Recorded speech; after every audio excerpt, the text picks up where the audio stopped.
Free agency officially kicks off today. We'll tell you how the Cowboys can win this period next.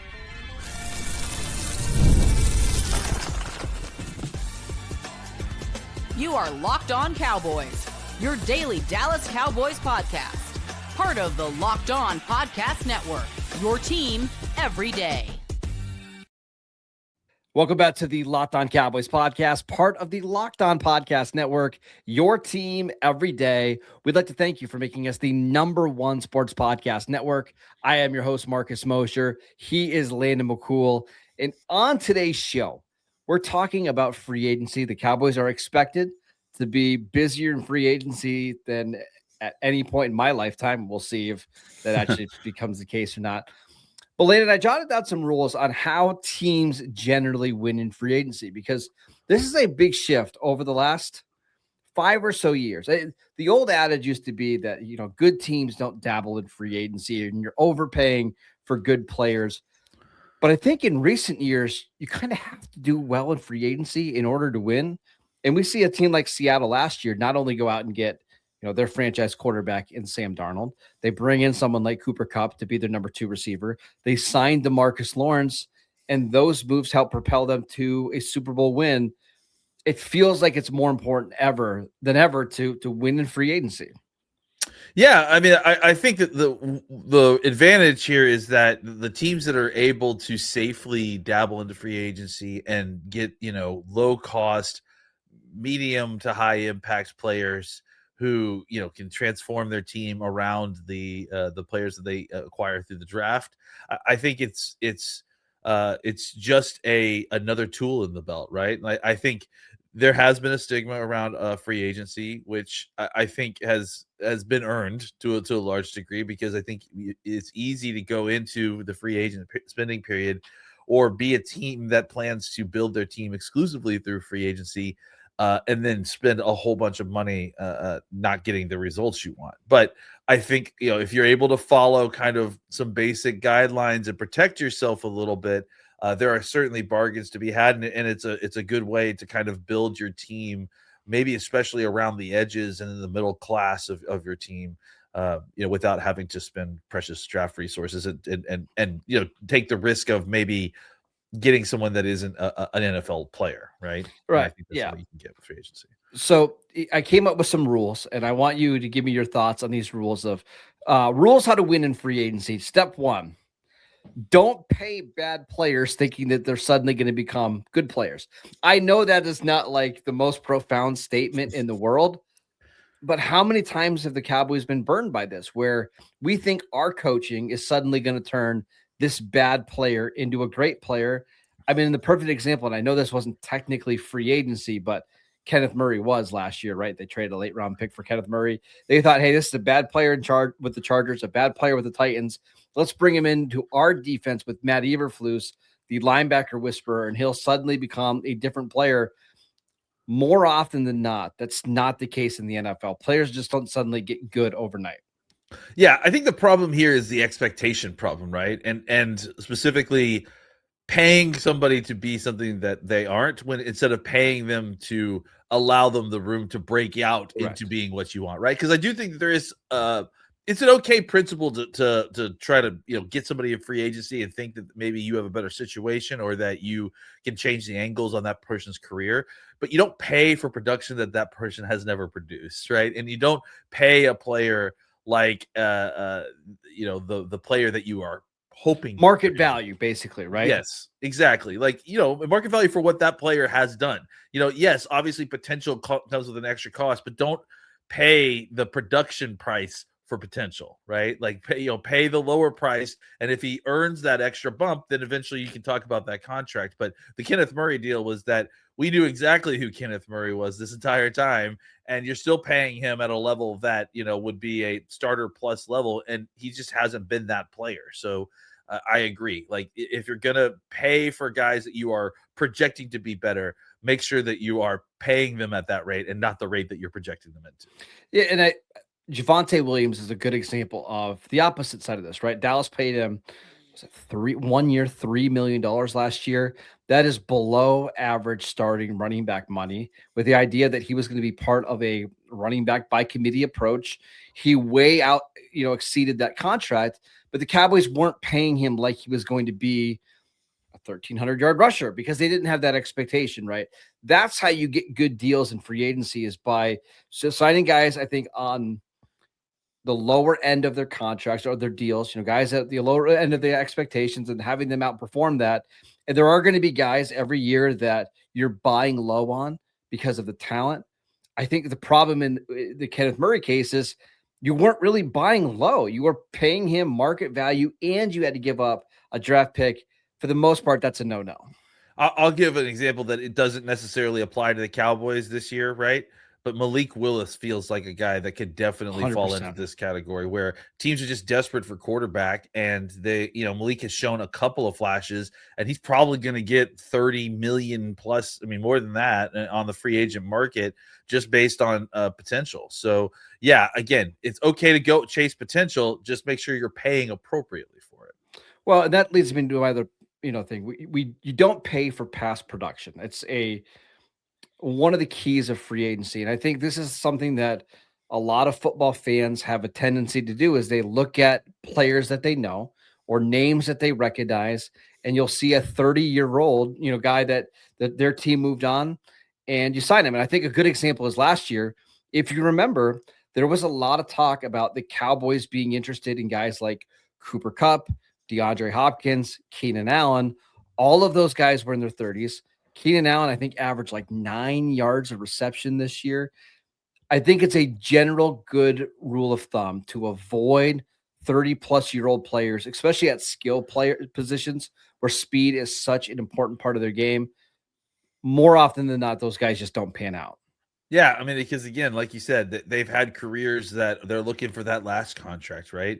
They may not be up for that last contract. They may not be capable to fulfill the production that's implied with that last contract, but they're still looking for that last deal. And yeah, you're right. It's often going to be names that you're aware of and names that but don't be fooled by that and thinking that production that they had last year is going to continue. I mean, I think we're kind of trying to balance a fine line here, right? But what you want ultimately are young players who have produced some, whose arrow is pointed up, not older players who you're hoping to get 1 or 2 more years out of, right? Like that's the kind of phrase that you're trying to like avoid in your head, is like, well, yeah, I'm willing to give him $20 million a year, but I'm hoping that he can come back to form these last 2 years in his 31 and 32 year age play. The perfect example of that is Cooper Kupp. We talked about it a lot last year with the Cowboys having Junior Adams as their new wide receiver coach, thinking, okay, hey, you bring in Cooper Kupp. He'll be the number 2 receiver. He can be a solid option. And while he was fine with Seattle had to trade a 3rd-round pick mid-season for Rashid Shaheed because their offense was too slow, right? Kupp finished the regular season with 593 yards and 2 touchdowns. And I think a lot of Cowboy fans were thinking, hey, maybe he's going to be healthier now. And it just was never the case.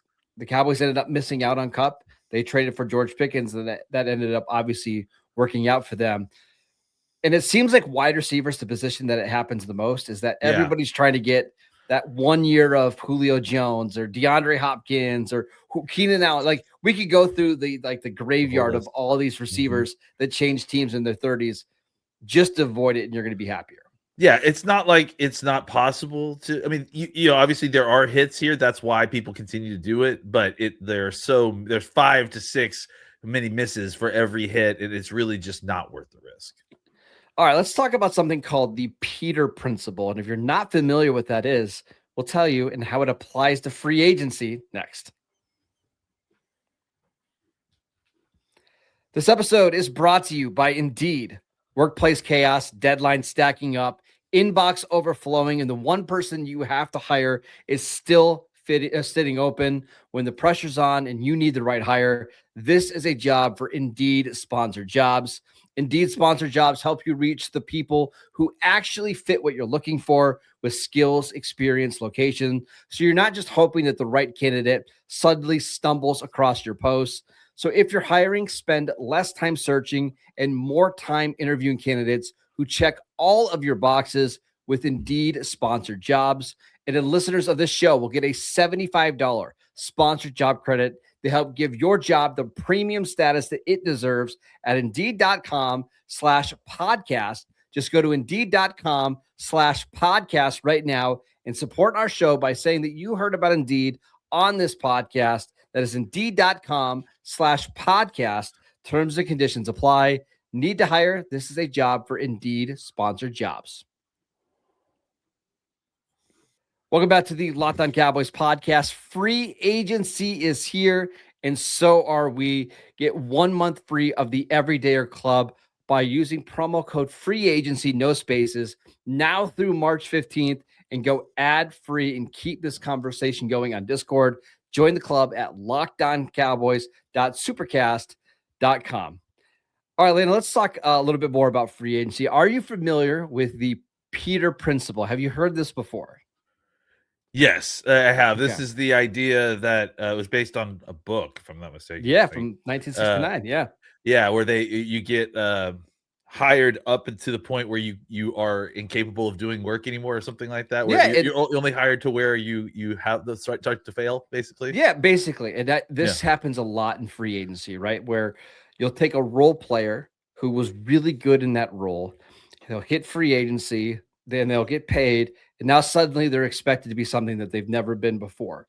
And I'm not saying that can't work, but you do see this happen a lot where you're overpaying for good players. And I think the guy for me that I could see that happening to this year is like Alec Pierce, the receiver for the Colts, who I really, really like. I think he's a really good player. But you're talking about a receiver who's never had more than 47 receptions in a season, and he's going to be paid, and probably by the time that you're listening to this, $27 to $30 million a year. Yeah. You're going to be paying him to be a number one receiver. And I just don't think he's that type of player. If you can avoid doing that in free agency, it's going to be a win, because that's honestly, that's the biggest mistake that a lot of these teams make. Yeah, here's a original free agency example of that also involves the Cowboys, but not on the bad side of it, is Alvin Harper, right? Remember when Alvin Harper left the Cowboys, and he was a clear, excellent wide receiver too, was a great compliment to Michael Irvin, ended up going to Tampa, if I'm not mistaken. And just really never had the career that you would expect. And again, it just kind of was maybe one of the first in a long line of those situations where wide receiver, corner, I think these are all positions where this defensive end, right, where you can be kind of a productive player in a role, and then you get promoted out of that role above your capability, right? And I think like any position where you can play part-time and still have an effect in the game can be affected by this. You don't want to just automatically extrapolate out production based on a small data set. It's a risk.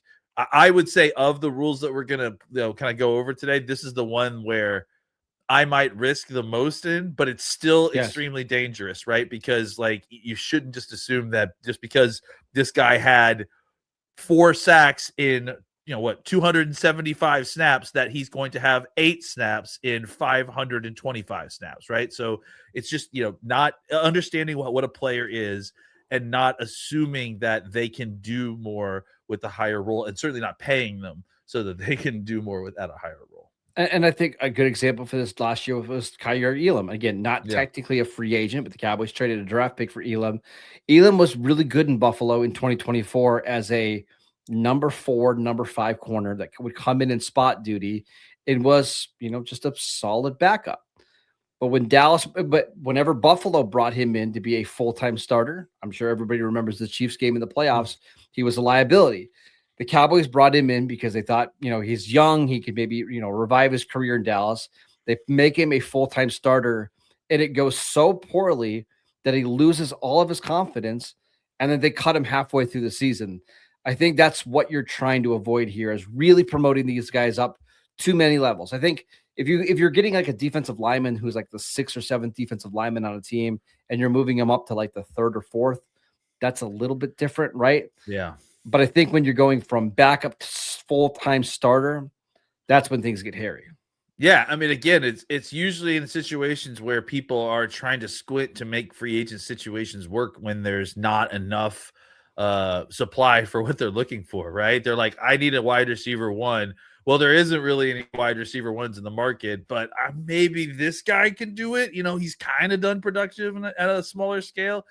So you see teams kind of convince themselves that they can get that small sample size extrapolated out over a long season or heavier snap usage. So yeah, again, just a very dangerous situation that you can kind of convince yourself that this is the same thing as a full-time productive starter and that they can, scale up, but that is not always the case. Not usually the case. Yeah, two more negative ones before we get to positive ones, because I know it just sounds like I'm telling you all these things not to do in free agency or what these teams shouldn't do. There are some things you should do, but this is from the scouting community, really, honestly. Hurt guys tend to stay hurt. And this part sucks about the NFL, but guys that miss a lot of games due to injury are likely going to miss a lot more games due to injury. And this kind of ties into the age stuff, but if you suddenly think a guy is going to get healthy because he's joining your team, it doesn't happen very often. But if you are going to gamble on that guy, make sure it's at a really cheap price. And I think an example of it when it did work is like Malik Hooker signing with the Cowboys. He got really banged up with the Colts. Right. The Cowboys brought him in for nothing, and he's been relatively healthy in Dallas. If you're paying that player market value, I think you get in trouble. Yeah, and I think that's, it's sort of like the last one where don't assume something that we haven't seen, right? He's never been healthy. And I also think with the injury thing, there's obviously a percentage of guys that have cascading injuries that kind of bleed into each other, like overcompensating for this causes this injury. That is certainly a thing. But I also think there's something to the idea that guys who play all the time find a way to fight through injuries to get back on the field. And it's like a mentality thing a little bit. So I think, or they know how to protect their body. Like they know how to play football and they can protect themselves a little bit. It's a lot of subtle things that are hard to kind of quantify individually, but yes, like they're either really good at just avoiding direct contact or protecting themselves or taking care of their bodies or just being extremely tough and not being held down by nagging injuries. So I do think there is something to the idea that hurt guys stay hurt. I don't think you should completely write players off. No, I just think you should put accounting into your budget based on that. The last one here I wanted to mention is that beware of the contract year breakout. And this is the hardest one, honestly, for me, because you could, in an alternate reality, you could say these guys are ascending. They're just playing their best football now. Pay them while they're still improving. But Landon, how many times have we watched, free agent guys hit the market after one big season? They get paid and they're never able to replicate that season right before they got into free agency. I mean, listen, I think it's a little bit ironic that I'm saying it about George Pickens now, right? I mean, it's very similar. I think you could talk yourself into that situation being way different in Dallas than it was in Pittsburgh. But generally, paying guys coming off a contract or, the biggest year of their career isn't wise. I wouldn't necessarily put Pickens in that. It's a little different. So, just ignore that one. Yes. Because he has produced before. It's been other stuff that has caused issues. But yes, 100%. Like, if you want to say Laurent Robinson, or if you wanted to say, I'm a perfect example, honestly. I hate to use wide receivers on every single one of these, it feels like, but listen, wide receiver is a spot you probably need to be very careful in free agency. Maybe that's another rule we need to have. Well, but yes, I'll give you another one from last year. Okay. Yeah. Chauncey Golston had a career year in 2024 with the Cowboys, right? He got to play more snaps. The Giants paid him quite a bit of money in free agency, thinking, okay, hey, now he's starting to play more.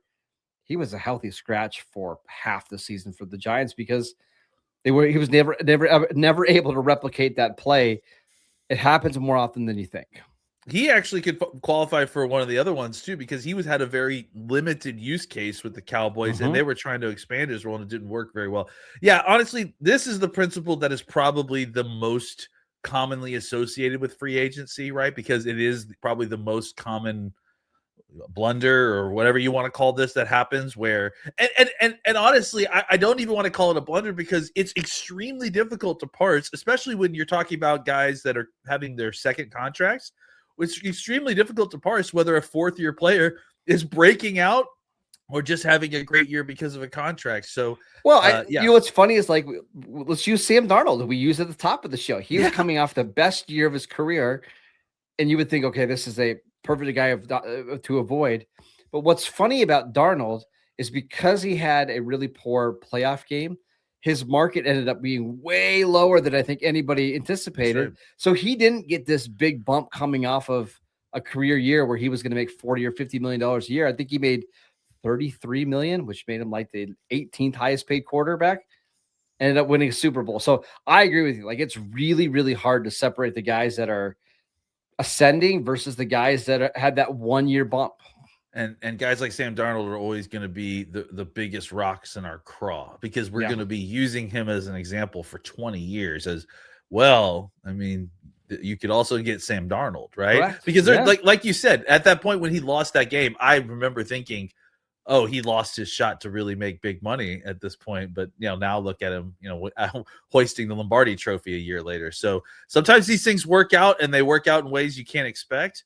But that doesn't mean you bet on that necessarily. All right. So that's all the negative ways that you could lose in free agency. What are the ways that you can win? We'll get to that next. This episode is brought to you by Game Time.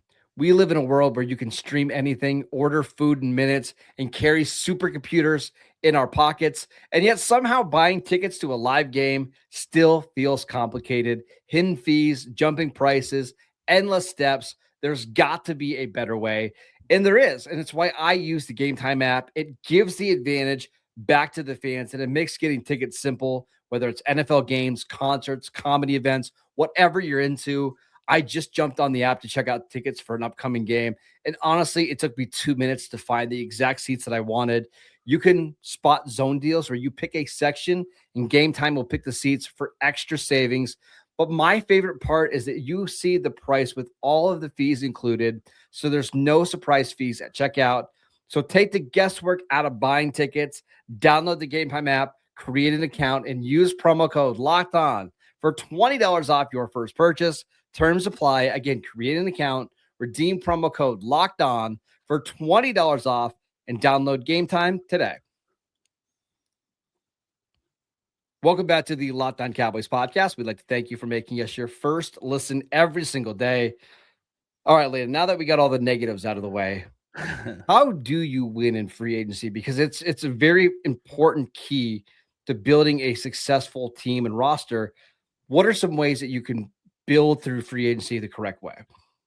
Well, I think, following what we talked about is obviously the way to avoid, making a mistake, right? I think, the Will McClay has kind of shown a good pathway for operating in the mid to low, market of free agency and trying to follow a principle that can kind of help hopefully get opportunities for like a lot of second chance players, right? So you'll see him buy low on a first round pick a lot. Like that's a thing that you see them try a lot. I think the key is the price point that you're entering into the market at, right? Because it's easy. It can be hard or easy to kind of place players into positions and try to figure out exactly how that's going to work for them. Because obviously it's not just the playbook; it's the environment, it's the teammates, it's the coaching, it's all of it. So I think buying low into those situations just kind of insulate yourself with risk. I think that really helps. I also think that, and this is something that the Cowboys should be hopefully taking advantage of this year, is kind of buying what right? Like having an opportunity to get somebody who goes into a system that you've seen him play in, or playing with the coach that you has familiarity with. I think that just eases the opportunity and eases the chances that something can go wrong or there's a bad fit. That level of knowledge about a player really can kind of just help smooth the transition onto a team. So if you have an opportunity where you can get a guy who is a good fit at a price you like, and he's someone that you have familiarity with, I think that can also be a big advantage because it just kind of helps avoid a lot of the pitfalls that unknowns can kind of have. Let's use Sam Darnold again. In 2023, he was the backup quarterback for the 49ers. His offensive coordinator there was Clint Kubiak, who ended up, he might have been the quarterback coach, but they ended up joining together in Seattle 2 years later. There's a lot of familiarity there. He doesn't have to change the scheme for Darnold. Again, you don't want to only sign guys that No. you know or you are coached before, but that does take away a lot of the risk here, right? If you know how a guy fits a scheme, that does really help when it comes to buying these players in free agency. Yeah, and honestly, you can go to the Cowboys linebacker situation last year, right? Like Jack Sanborn wasn't great last year, but he was paid appropriately, and Didn't cost anything. Didn't cost yeah, them anything. and the fact that you got almost as good a quality play from him as the guy that you paid $7.5 million or whatever, $8 million for, and didn't have any kind of knowledge on, except for maybe you liked his tape coming out. Yeah. I think it shows you a little bit like who you knew and who you didn't know. And you know, the Cowboys coaches and scouting staff, I guess, were probably surprised, I would assume, based on the fact that they paid him about the way Kenneth Murray played. But I think, you know, anybody that had familiarity with him probably wouldn't have been surprised. One more quick thing for me, quality over quantity, right? You can fill out the bottom of your roster in the draft after free agency, you know, or after the draft and free agency. But what you should be doing is trying to find 2 or 3 players that fit your scheme, that you feel like are buying low, that can outproduce the contract that you give them. And the Cowboys have gotten in trouble before when they just spend a bunch of, you know, 1 year, 4.5, 1 year, $5 million deals. You'd be better off to put all those deals together and get one good starter rather than 3 very mediocre players. Yeah, agreed. I mean, I think we've seen them do the other side, and it's been kind of hit and miss. I think you should be filling out the lower and middle class of your roster with lower draft picks, right? Draft and then picks, yes. the upper end with free agent hits, and obviously your first and second round picks. That is it for today's show. We'd like to thank you for making Locked On Cowboys your first listen every single day. If you never miss an episode, the Everydayer Club is built for you. Get Locked On Cowboys ad-free, plus members-only Discord access, and so much more. Head over to lockedoncowboys.supercast.com to join the club. And for those of you on video, we can send you the first ever 24/7 national NBA YouTube channel. And on audio, make your second listen the Locked On NFL Draft podcast. Follow Landon on Twitter at McCoolBCB. I'm at Marcus _Mosher, and we'll see you right back here tomorrow.